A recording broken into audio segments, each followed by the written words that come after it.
So in today's video, we're going to paint a really easy abstract feather print. This one only has 3 feathers, but of course you can create any combination or number of feathers to fit whatever frame size you need. So the watercolor effect is coming from a paper texture and the feather brush kit. In this case, I'm using the Langton texture, and that's why it has this vertical line pattern. So the first thing I'm going to do is use the wet and abstract brush to just loosely rough out each feather. So first I'll do the spine, and then I'll do some firm pressure and just rough out the rest of it. And the color doesn't matter, just try to make each feather kind of a different shape or style.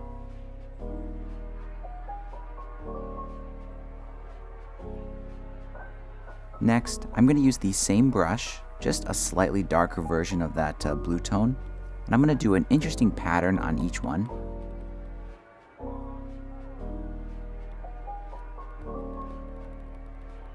Next, I'm going to change to a lighter version of that blue, and I'm going to be careful not to make it too saturated, and I'm going to do a lighter pattern on each one as well. Now at this point, I can choose what color I want each one to be, and I'm going to do that with the selection tool. So I'm going to grab the selection tool and set it to freehand, and I'll just circle each one kind of independently. Then I can shift the hue and kind of choose whatever color I want.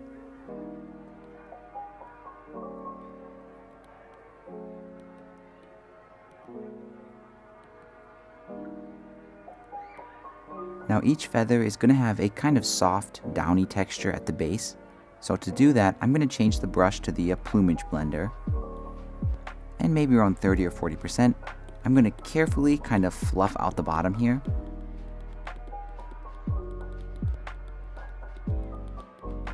And after that's done, I'm going to use the same blender and just very carefully go over the patterns on the feather to kind of make them look more like they have a grain. And I'm going to do this process for each feather.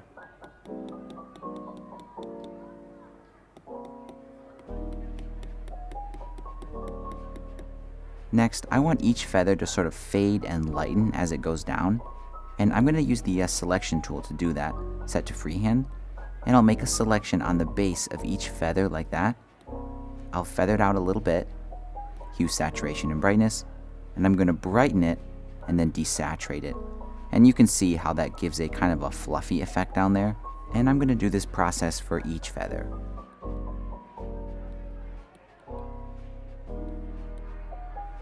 And this is definitely optional, but I think it does add a really nice look. Next, I'm going to use the selection tool again, still set to freehand, and I'm just going to circle 1/2 of each feather. I'll feather all those selections out just a little tiny bit, hue, saturation, and brightness, and I'm just going to slightly darken that side and maybe shift the hue a little tiny bit as well. And that just adds more variation and kind of more natural colors to this. Next, I'm going to grab the eraser brush, and I'm going to set that to the feather vein dotter, and maybe around 20 or 30%. I'm going to carefully go down the center of each feather, and I'm going to pulse the pressure and maybe add some gaps there as well. I just want to kind of divide the feather down the middle.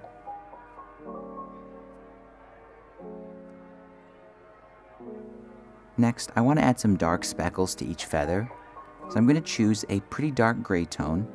For the brush, I'm going to use the speckles one at the very top, and you'll notice if I just kind of tap this around, it adds a nice texture, but it's going kind of beyond the feather. So what I'm going to do is mask off the feather so that doesn't happen, and I can do that easily with the selection tool set to freehand.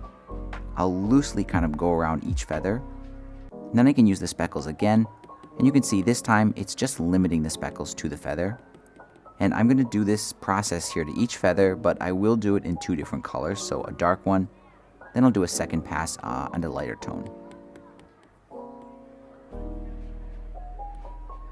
You can also manually add some details by using the feather vein dotter brush, and add some larger dots like this. Next, I want to add some fine line detail to each feather. So I'm going to do those on their own layer, kind of above everything.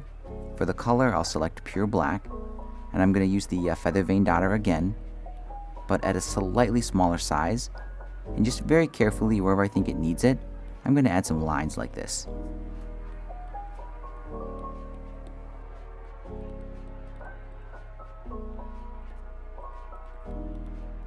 Now if I open the layers panel, you can see that all those details are on their own layer.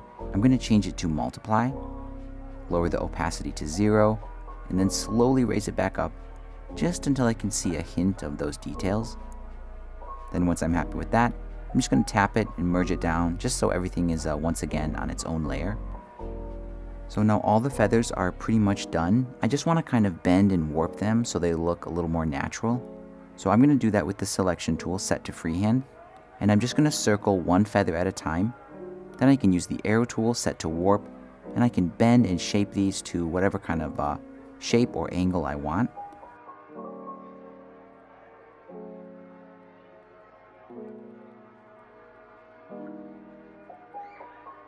Now this last step is optional, but after you've got your feathers all arranged here, you can add some cute little tags on the bottom.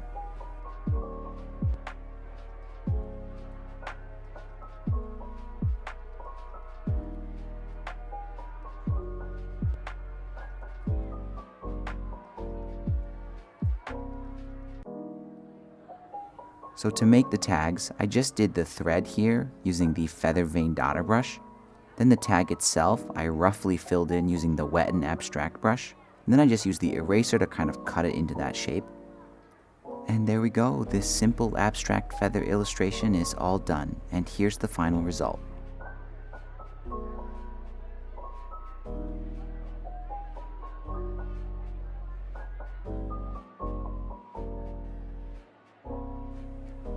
And that pretty much wraps up this quick tutorial. If you think I've earned it, please give this video a like and subscribe to the channel if you haven't already.